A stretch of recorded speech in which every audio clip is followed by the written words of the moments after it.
Hi friends, Assalamu alaikum. Welcome to Sajisha Kitchen.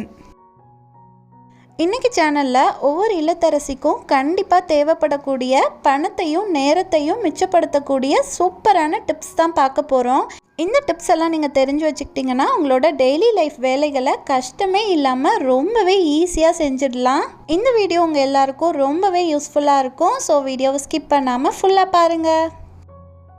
வாங்க first tips பார்க்கலாம். நிறைய பேருக்கு பார்த்தீங்கன்னா இந்த மாதிரி வறுத்த கடலையை தோலோடு சாப்பிடும்போது அவங்களுக்கு டேஸ்ட் பிடிக்காது. ஸோ தோலை ரிமூவ் பண்ணிட்டு தான் சாப்பிடுவாங்க. ஸோ ஒவ்வொரு கடலையாக தோல் உரிக்கிறதுக்கு நமக்கு கொஞ்சம் கஷ்டமாகவே இருக்கும். அப்படியும் கஷ்டப்பட்டு தோல் உரித்தாலும் அந்த தோல் பார்த்திங்கன்னா எல்லா இடமும் பறந்து போயிடும். அப்புறம் க்ளீன் பண்ணுறதுக்கு கஷ்டமாக இருக்கும். இன்றைக்கி நம்ம ரொம்பவே சிம்பிளாக வறுத்த கடலையை எப்படி கஷ்டமே இல்லாமல் தோல் உரிக்கிறதுன்னு தான் பார்க்க போகிறோம். இப்போ நம்ம 2 ஈஸி மெத்தடில் எப்படி கடலை தோலை ரிமூவ் பண்ணுறதுன்னு பார்க்கலாம். இந்த மாதிரி கடலையை நீங்கள் கையிலையே பிசைஞ்சு கொடுத்தீங்கன்னா கூட போதும், அந்த கடலையில் இருக்க தோல் எல்லாம் ரிமூவ் ஆகிடும். பட் இந்த மாதிரி பண்ணும்போது நீங்கள் கொஞ்சம் ஸ்ட்ரெயின் பண்ணி ரிமூவ் பண்ணுற மாதிரி இருக்கும். இப்போ அடுத்த மெத்தட் பார்த்தீங்கன்னா இதை விடவே ரொம்ப ஈஸி மெத்தட் தான் பார்க்க போகிறோம். அதுக்காக இந்த மாதிரி ஏதாவது ஒரு கர்ச்சீஃப் இல்லைன்னா காட்டன் கிளாத் எடுத்துக்கோங்க. இப்போது நம்மளோட வறுத்த கடலையை இந்த கர்ச்சீஃப்க்கு ட்ரான்ஸ்ஃபர் பண்ணிக்கலாம். இப்போது கர்ச்சீஃபோட 4 கார்னரையும் இந்த மாதிரி சென்டருக்கு கொண்டு வந்துடுங்க. சைடில் எந்த கேப்பும் இல்லாமல் பிடிச்சிக்கோங்க. அதுக்கப்புறமா நீங்கள் கையை வச்சு இந்த மாதிரி நல்லா தேய்ச்சி விடுங்க. உங்களுக்கு எப்படிலாம் தேய்க்க முடியுதோ அந்தந்த பொசிஷனில் வச்சு நல்லா தேய்ச்சி விடுங்க. நான் பார்த்தீங்கன்னா கரெக்டாக ஒரு 1 மினிட் தான் இந்த மாதிரி நல்லா தேய்ச்சி விட்டேன். அதுக்கப்புறம் நான் ஓப்பன் பண்ணி காட்டுறேன் பாருங்கள். நம்மளோட கடலையோட தோல் எல்லாமே இப்போது 99% கம்ப்ளீட்டாக ரிமூவ் ஆயிடுச்சு. உங்களுக்கு பார்க்கும்போது நல்லாவே தெரியும். இப்போது இதிலிருந்து எப்படி நம்ம கடலையை மட்டும் ஈஸியாக எடுக்கிறதுன்னு பார்க்கலாம். நான் இன்றைக்கி பூரி எடுக்கிற சல்லடையை தான் எடுத்திருக்கேன். அதில் இந்த மாதிரி நீங்கள் கடலையை போட்டுட்டு லைட்டாக இந்த மாதிரி சலிச்சு கொடுத்தீங்கன்னா போதும். கடலையோட தோல் மட்டும் அந்த கேப்பில் கீழே விழுந்துடும். நமக்கு கடலை மட்டும் ஈஸியாக கிடச்சிரும்.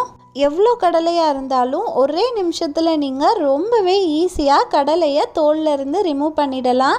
இந்த மெத்தட் கண்டிப்பாக ரொம்பவே எஃபெக்டிவாக இருக்கும். நீங்களும் ட்ரை பண்ணி பாருங்கள். இப்போது செகண்ட் டிப்ஸ் பார்க்கலாம். நம்மளோட சப்ஸ்கிரைபர் பாத்ரூம் டேப்பில் இருக்க துரு பிடிச்ச கரையை எப்படி ரிமூவ் பண்ணுறதுன்னு கேட்டிருந்தாங்க. அவங்களுக்காக தான் இந்த டிப்ஸ். நான் இன்றைக்கி ஒரே ஒரு பொருளை யூஸ் பண்ணி தான் இந்த துருவை ரொம்பவே ஈஸியாக ரிமூவ் பண்ண போகிறேன். எப்போவாவது நம்ம சமோசா வாங்கும்போது அது கூடவே இந்த மாதிரி டொமேட்டோ கெச்சப் பேக்கெட் தருவாங்க. வேஸ்ட்டாக இருக்கிற இந்த டொமேட்டோ கெச்சப்பை வச்சு தான் நம்ம இன்றைக்கி துரு பிடிச்ச கரையை ஈஸியாக ரிமூவ் பண்ண போகிறோம். நான் இன்றைக்கி ஷவர் ஆன் பண்ணுற வால்வில் இருக்க துரு மேலே டொமேட்டோ கெச்சப்பை ஊற்றிக்கிட்டேன். இப்போது இது அந்த வால் ஃபுல்லாக ஸ்ப்ரெட் ஆகிற அளவுக்கு நல்லா அப்ளை பண்ணி விட்டுட்டேன். பர்டிகுலராக அந்த துரு இருக்கிற ஏரியாவில் மட்டும் கொஞ்சம் திக்காகவே அப்ளை பண்ணி விட்டுருக்கேன். இன்கேஸ் அந்த துரு பிடிச்ச கரை கொஞ்சம் ஹார்டாக இருக்கிற மாதிரி இருந்துச்சுன்னா நீங்கள் கெச்சப் கூட கொஞ்சமாக பேக்கிங் சோடா ஆட் பண்ணி மிக்ஸ் பண்ணிவிட்டு அதுக்கப்புறமா அப்ளை பண்ணலாம். அப்ளை பண்ணதுக்கப்புறமா ஒரு 1/2 அன் ஹவர் அதை அப்படியே ஊற விட்டுடலாம். 1/2 அன் ஹவருக்கு அப்புறம் இந்த மாதிரி ஸ்டீல் ஸ்க்ரப்பர் எடுத்துக்கோங்க. இப்போது இதை வச்சு தான் நம்ம வால்வை ரப் பண்ண போகிறோம். பாருங்கள், நான் ரப் பண்ணுற ஏரியாஸில் இருக்க துரு எல்லாமே கம்ப்ளீட்டாக ரிமூவ் ஆயிடுச்சு. இப்போது நான் அந்த வால் ஃபுல்லாகவே இந்த மாதிரி ஸ்க்ரப்பரை வச்சு தான் ரப் பண்ணி விட போகிறேன். நல்லா ரப் பண்ணி முடித்ததுக்கப்புறமா எப்பவும் போல் நம்ம நார்மல் தண்ணி வச்சு வாஷ் பண்ணினா போதும். வாஷ் பண்ணினதுக்கப்புறம் பாருங்கள், நம்மளோட ஷவர் வால்வில் கொஞ்சம் கூட துருப்பிடிச்ச கரையே இல்லை. உங்களுக்கு பார்க்கும்போது நல்லாவே டிஃப்ரென்ஸ் தெரியும் முன்னாடி இருந்த ஷவர் வால்வுக்கும் இப்போ இருக்கிற வால்வுக்கும். இந்த மெத்தட் ரொம்பவே எஃபெக்டிவாகவும் ஈஸியாகவும் இருக்கும். கண்டிப்பாக ட்ரை பண்ணி பாருங்கள். இப்போது அடுத்த டிப்ஸ் பார்க்கலாம். எப்போவுமே இந்த மாதிரி மாத்திரை கவர்லெலாம் பார்த்தீங்கன்னா பேக்கிங் அண்ட் எக்ஸ்பைரி டேட்டை ரொம்பவே சின்ன சைஸில் தான் பிரிண்ட் பண்ணியிருப்பாங்க. அதை நமக்கு படிக்கிறதுக்கு ரொம்பவே கஷ்டமாக இருக்கும். இனிமேல் யாரும் கஷ்டப்பட வேண்டாம். ரொம்பவே சிம்பிளாக இந்த மாதிரி உங்கள் வீட்டில் இருக்க மொபைல் ஃபோனோட கேமராவை ஆன் பண்ணிக்கோங்க. இப்போ நீங்கள் அந்த எக்ஸ்பைரி டேட்டை ஒரு ஃபோட்டோ எடுத்துக்கோங்க. அவ்வளோதான், ரொம்பவே சிம்பிளாக. இப்போ நீங்கள் அந்த ஃபோட்டோவை உங்களுக்கு எந்த சைஸுக்கு தேவையோ அந்த சைஸ்க்கு ஜூம் பண்ணி எக்ஸ்பைரி டேட்டை ஈஸியாகவே பார்த்துக்கலாம். இந்த டிப்ஸ் ரொம்ப எஃபெக்டிவாக இருக்கும். பர்டிகுலராக வயசானவங்களுக்கு ரொம்பவே யூஸ்ஃபுல்லாக இருக்கும். நீங்களும் இதை ட்ரை பண்ணி பாருங்கள். இப்போ அடுத்த டிப்ஸ் பார்க்கலாம். எப்போவுமே நம்ம இந்த மாதிரி சேஃப்டி பின் எல்லாம் தனியாக ஒரு டப்பாவில் போட்டு தான் ஸ்டோர் பண்ணி வைப்போம். பட் நம்ம அந்த மாதிரி ஸ்டோர் பண்ணி வைக்கும்போது என்ன ஆகும்னா அந்த சேஃப்டி பின் வந்து ரொம்ப டல் ஆகிடும், கலர் ஃபேட் ஆயிரும். அந்த மாதிரி ஆகாமல் இருக்கிறதுக்கு என்ன செய்யலாம்னா இந்த மாதிரி நம்ம வீட்டில் இருக்க பவுடர் எடுத்துக்கலாம். அதை இந்த சேஃப்டி பின் வச்சுருக்க பாக்ஸில் கொஞ்சமாக தூவி விட்டு இந்த மாதிரி மிக்ஸ் பண்ணி விட்டுட்டிங்கன்னா போதும். எவ்வளோ வருஷம் ஆனாலும் உங்களோட சேஃப்டி பின் அப்படியே புதுசு மாதிரி ஷைனிங்காக இருக்கும். இந்த மாதிரி ஸ்டோர் பண்ணி வைக்கும்போது நம்மளோட சேஃப்டி பின் துரு பிடிக்காமலும் இருக்கும். இப்போது 5th டிப்ஸ் பார்க்கலாம். மேக்ஸிமம் ஆஃப் த லேடிஸ்க்கு பார்த்திங்கன்னா இந்த மாதிரி நெயில் பாலிஷ் வச்சுக்கிறது ரொம்பவே பிடிக்கும். நெயில் பாலிஷ் வைக்கும்போது நம்ம என்ன தான் பார்த்து பொறுமையாக வச்சாலும் கண்டிப்பாக அது நெகத்துக்கு பக்கத்தில் இருக்க ஸ்கின்லையும் சேர்ந்து பட்டுரும். அதுக்கப்புறமா நம்ம ஸ்கின்ல ஒட்டிகிட்டு இருக்க நெயில் பாலிஷை ஒரு துணி வச்சு தொடச்சாலும் கூட அந்த சாயம் அப்படியே தான் ஸ்கின்ல ஒட்டிகிட்ருக்கோம். இப்போ நம்ம எக்ஸ்ட்ரா ஸ்கின்ல பட்ட நெயில் பாலிஷை அந்த அடையாளமே தெரியாத அளவுக்கு எப்படி ஈஸியாக ரிமூவ் பண்ணுறதுன்னு தான் பார்க்க போகிறோம். அதுக்காக நான் இன்றைக்கி கோகனட் ஆயில் தான் எடுத்திருக்கேன். கொஞ்சமாக எண்ணெயை தொட்டு எடுத்துக்கோங்க. இப்போ இந்த எண்ணெயை நீங்கள் நெயில் பாலிஷ் அப்ளை பண்ணுறதுக்கு முன்னாடி உங்கள் நெகம் ஃபுல்லாக அப்ளை பண்ணி விட்டுருங்க. நெகத்துக்கு பக்கத்தில் இருக்க ஸ்கின்லையும் அந்த எண்ணெய் படுற மாதிரி அப்ளை பண்ணி விட்டுருங்க. ரொம்ப திக்காலாம் அப்ளை பண்ண வேண்டாம், லைட்டாக ஆயில் அப்ளை பண்ணினா போதும். அதுக்கப்புறமா நீங்கள் எப்பவும் போல் உங்கள் நெகத்தில் நெயில் பாலிஷை அப்ளை பண்ணிடலாம். நெயில் பாலிஷ் கொஞ்சம் திக்காக பளிச்சுன்னு இருக்கணுங்கிறதுக்காக நான் வந்து 2 கோட்டிங் கொடுத்துருக்கேன். பாருங்கள், நான் இப்போது நெயில் பாலிஷ் வச்சு முடித்ததுக்கப்புறமா ஸ்கின்ல எக்ஸ்ட்ராவாக ஒட்டிகிட்டு இருக்க நெயில் பாலிஷை இந்த மாதிரி விரல் வச்சியே ரொம்ப ஈஸியாக தொடச்சி எடுத்துட்டேன். இப்போது அந்த இடத்துல அந்த சாயம் கொஞ்சம் கூட இல்லவே இல்லை. இந்த மாதிரி நீங்களும் நெயில் பாலிஷ் வைக்கிறதுக்கு முன்னாடி கொஞ்சமாக எண்ணெய் இல்லைன்னா வேஸ்லின் லைட்டாக அப்ளை பண்ணிவிட்டு அதுக்கப்புறமா நெயில் பாலிஷ் வச்சிங்கன்னா எக்ஸ்ட்ராவாக ஸ்கின்ல ஒட்டிகிட்டு இருக்க நெயில் பாலிஷை ஈஸியாக ரிமூவ் பண்ணிடலாம். இப்போது அடுத்த டிப்ஸ் பார்க்கலாம். இந்த மாதிரி பாதாம் பருப்பு, முந்திரி பருப்புலாம் பார்த்திங்கன்னா நம்ம மேக்ஸிமம் ஏதாவது ஸ்வீட் ரெசிபி செய்யும்போது தான் யூஸ் பண்ணுவோம். இந்த மாதிரி மளிகை பொருட்கள் எல்லாத்தையும் தனித்தனியாக ஒவ்வொரு டப்பாவில் கொட்டி வைக்கிறதுக்கு பதிலாக இந்த மாதிரி ஒரு டப்பா எடுத்துக்கோங்க. இதுலேயே நம்ம 2-3 திங்ஸை எப்படி ஈஸியாக ஸ்டோர் பண்ணி வைக்கிறதுன்னு தான் பார்க்க போகிறோம். இந்த டப்பா கூட பார்த்திங்கன்னா கடையில் பேரிச்சம்பழம் வாங்கின பாக்ஸ் தான். இந்த டப்பாவோட சைஸுக்கு ஏற்ற மாதிரி திக்கான கார்ட்போர்ட் பீஸை கட் பண்ணி எடுத்துக்கலாம்.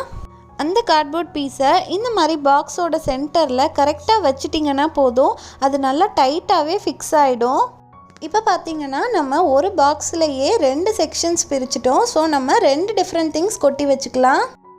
இன்கேஸ் நீங்கள் 3 பார்ட்டிஷன் பிரிக்கிற மாதிரி இருந்தீங்கன்னா இதே மாதிரி இன்னொரு கார்ட்போர்ட் பீஸை கட் பண்ணி எடுத்துக்கோங்க. அதை நீங்கள் பாக்ஸுக்கு இடையில் இந்த மாதிரி ஈக்குவல் டிஸ்டன்ஸில் ஃபிக்ஸ் பண்ணிட்டீங்கன்னா போதும், உங்களுக்கு ஒரே பாக்ஸில் 3 திங்ஸ் கூட கொட்டி வச்சுக்கலாம். இப்போ அடுத்து எப்படி இதை 4 செக்ஷன்ஸாக பிரிக்கிறதுன்னு பார்க்கலாம். 4 செக்ஷன்ஸாக பிரிக்கிறதுக்காக ஒரு கார்ட்போர்ட் பீஸை பாக்ஸோட சென்டரில் இந்த மாதிரி டைட்டாக ஃபிக்ஸ் பண்ணிவிடுங்க. அதுக்கப்புறமா இன்னொரு கார்ட்போர்ட் பீஸோட சென்டர்லேருந்து கட் பண்ணிகிட்டே வாங்க. ஃபுல்லாக கட் பண்ணிடாதீங்க, அந்த டாப் போர்ஷனில் மட்டும் இந்த மாதிரி கொஞ்சமாக கட் பண்ணாமல் விட்டுருங்க. இப்போது இந்த கார்ட்போர்ட் பீஸை நீங்கள் ஆல்ரெடி ஃபிக்ஸ் பண்ணி வச்சுருக்க கார்ட்போர்ட் பீஸ் மேலே இன்சர்ட் பண்ணிவிட்டு நல்லா டைட்டாக ஃபிக்ஸ் பண்ணிவிடுங்க. அவ்வளோதான், ரொம்பவே சிம்பிளாக நம்ம இப்போது ஒரே பாக்ஸில் 4 செக்ஷன்ஸ் பிரிச்சிட்டோம். ஸோ நீங்கள் 4 டிஃப்ரெண்ட் திங்ஸ் கூட அதில் கொட்டி வச்சுக்கலாம். நீங்கள் கார்ட்போர்ட் பீஸை கட் பண்ணும்போது கரெக்டாக அந்த பாக்ஸோட சைஸுக்கு ஏற்ற மாதிரி கட் பண்ணிட்டீங்கன்னா போதும், அது பாக்ஸ்க்குள்ளே நல்லாவே டைட்டாக ஃபிக்ஸ் ஆகிடும். நீங்கள் கொட்டி வைக்கிற திங்ஸும் ஒன்றோட ஒன்று மிக்ஸ் ஆகாமல் இருக்கும். கடையில் காசு கொடுத்து ஒவ்வொரு திங்ஸ் கொட்டி வைக்கிறதுக்கும் தனித்தனியாக டப்பா வாங்குறதுக்கு பதிலாக இந்த மாதிரி சிம்பிளாக நீங்கள் ஒரே ஒரு டப்பாவில் டிஃப்ரெண்ட் பார்ட்டிஷன் பிரித்து திங்ஸ் கொட்டி வச்சுக்கலாம். நான் இன்றைக்கி இந்த பாதாம் பருப்பையும் முந்திரி பருப்பையும் கொட்டி வைக்கிறதுக்காக நான் ஒரே ஒரு பார்ட்டிஷன் போட்டு 2 செக்ஷனாக பிரிச்சுட்டேன். இன்கேஸ் உங்ககிட்ட பெரிய பாக்ஸாக இருக்கிற மாதிரி இருந்துச்சுன்னா நீங்கள் அதில் பருப்பு வகையெல்லாம் கூட டிஃப்ரெண்ட் பார்ட்டிஷன் போட்டு செப்பரேட் பண்ணி வச்சுக்கலாம். இனிமேல் மளிகை சாமான் கொட்டி வைக்கிறதுக்கு காசு கொடுத்து கடையில் தனித்தனியாக டப்பா வாங்கி வைக்கிறதுக்கு பதிலாக இந்த ஐடியாவை ஃபாலோ பண்ணி பாருங்கள். உங்களோட பணமும் சேவ் ஆகும், உங்கள் கிச்சனில் உங்களுக்கு நிறைய ஸ்பேஸும் கிடைக்கும். இப்போது அடுத்த டிப்ஸ் பார்க்கலாம். நம்ம கடையில் வாங்குகிற 100 கிராம் நெய்யோட ரேட் என்னன்னு பார்த்தீங்கன்னா 83 ரூபா. அதுவே 100 கிராம் வெண்ணெயோட ரேட் என்னன்னு பார்த்தீங்கன்னா 68 ரூபா தான். நான் இன்றைக்கி மில்கி மிஸ்ட்டில் அன்சால்டட் பட்டர் தான் 100 கிராம் வாங்கியிருக்கேன். இப்போது இதை நம்ம காய்ச்சி இதிலிருந்து தான் நெய் எடுக்க போகிறோம். எப்போவுமே நீங்கள் நெய் காய்ச்சும் போது ஒரு அடிகனமான பாத்திரம் எடுத்துக்கோங்க. இப்போ அதில் நம்ம பட்டர் ஆட் பண்ணிக்கலாம். அடுப்பு பார்த்திங்கன்னா லோ ஹீட்டில் தான் இருக்கணும். அந்த பட்டரில் ஹீட் பட அது நல்லாவே மெல்ட் ஆகிட்டுருக்கு. இப்போ பாருங்கள், நம்மளோட பட்டர் ஃபுல்லாகவே மெல்ட் ஆகி நல்லா கொதி வர ஆரம்பிச்சிருச்சு. இந்த மாதிரி பபிள்ஸ் வரும்போது உங்களுக்கு நல்லாவே சவுண்டு கேட்கும். அப்பப்போ இந்த மாதிரி ஒரு கரண்டி வச்சு கிண்டி விடுங்க. அப்போ தான் அடிப்பிடிக்காமல் இருக்கும். கொஞ்சம் நேரத்துக்கு அப்புறம் பார்த்தீங்கன்னா அந்த பபிள்ஸும் சவுண்டும் நல்லாவே குறைஞ்சிரும். அந்த நெய்யும் நல்ல ஒரு டிரான்ஸ்பரண்ட் எல்லோ கலருக்கு வந்துடும். இதுதான் கரெக்டான ஸ்டேஜ். இப்போ நம்ம வாசனைக்காக 1 ஸ்பூன் ஜீரகமும் கொஞ்சமாக முருங்கைக்கீரையும் ஆட் பண்ணிவிட்டு அடுப்பை ஆஃப் பண்ணிடலாம். அந்த நெய்யோட ஹீட்லேயே முருங்கைக்கீரையும் ஜீரகமும் நல்லாவே பொரிஞ்சு உங்களுக்கும் நல்லாவே நெய் வாசம் வர ஆரம்பிச்சிரும். சூடு ஆறுனதுக்கப்புறமா இந்த மாதிரி நெய்யை மட்டும் வடிகட்டி எடுத்துக்கலாம். நான் இப்போது எவ்வளோ அளவு நெய் கிடச்சிருக்குன்னு உங்களுக்கு காட்டுறதுக்காக டம்ளரில் வடிகட்டி காட்டுறேன். நீங்கள் டைரெக்டாக நெய் கொட்டி வைக்கிற டப்பாலேயே இந்த நெய்யை வடிகட்டி ஸ்டோர் பண்ணி வச்சிடலாம். பாருங்கள், நமக்கு இப்போது இந்த அளவுக்கு நெய் கிடச்சிருக்கு. நம்ம வடிகட்டின முருங்கைக்கீரையையும் ஜீரகத்தையும் தூக்கி போடாமல் நீங்கள் சமையலில் மிக்ஸ் பண்ணி சாப்பிட்றலாம். இப்போது இந்த நெய் 100 ml வருதா இல்லையான்னு செக் பண்ணுறதுக்காக நான் காலியான ஒரு 100 ml நெய் டப்பாவை வாஷ் பண்ணி எடுத்துக்கிட்டேன். இப்போது இதுக்குள்ளே நம்ம ரெடி பண்ணின நெய்யை ஊற்றி அளவு செக் பண்ணிக்கலாம். டம்ளரில் இருக்க எல்லா நெய்யையும் இப்போ நான் பாட்டிலுக்கு ட்ரான்ஸ்ஃபர் பண்ணிட்டேன். பாருங்கள், நம்ம கடையில் வாங்கும்போது எந்த அளவுக்கு நெய் இருந்துச்சோ அதே அளவுக்கு நெய் நம்ம இப்போது 100 ml பட்டரை மெல்ட் பண்ணி ரெடி பண்ணிட்டோம். அதுவும் 15 ரூபா கம்மியான ரேட்டில். இதுவே நீங்கள் பால்லேருந்து வெண்ணெய் எடுத்து நெய் செய்யும்போது உங்களுக்கு இன்னும் கொஞ்சம் ஹெல்த்தியான நெய் கிடைக்கும். கூடவே உங்கள் பணமும் மிச்சமாகும். ஸோ நம்ம கடையில் வாங்குகிற வெண்ணெயிலேருந்து நெய் ரெடி பண்ணும்போது கண்டிப்பாக அது லாபம் தான், நஷ்டம் கிடையாது. நான் இன்றைக்கி சொன்ன டிப்ஸில் ஏதாவது ஒரு டிப்ஸாவது உங்களுக்கு ரொம்பவே யூஸ்ஃபுல்லாக இருந்திருக்கும்னு நினைக்கிறேன். இந்த வீடியோ உங்களுக்கு பிடிச்சிருந்தா வீடியோவை லைக் பண்ணுங்கள், உங்கள் ஃப்ரெண்ட்ஸ் அண்ட் ஃபேமிலி மெம்பர்ஸ்க்கும் ஷேர் பண்ணுங்கள். மறக்காமல் சஜிஷா கிச்சனுக்கும் சப்ஸ்கிரைப் பண்ணிவிடுங்க. அப்போ தான் நான் போடுற புது வீடியோஸோட நோட்டிஃபிகேஷன் உடனே உங்களுக்கு வரும். இதே மாதிரி நிறைய kitchen tips, home tips and reuse ideas videos நம்மளோட சேனலில் இருக்குது. அதோட லிங்க் நான் உங்களுக்கு டிஸ்கிரிப்ஷனில் தரேன். உங்களுக்கு டைம் இருந்தால் அதையும் பார்த்து என்ஜாய் பண்ணுங்கள்.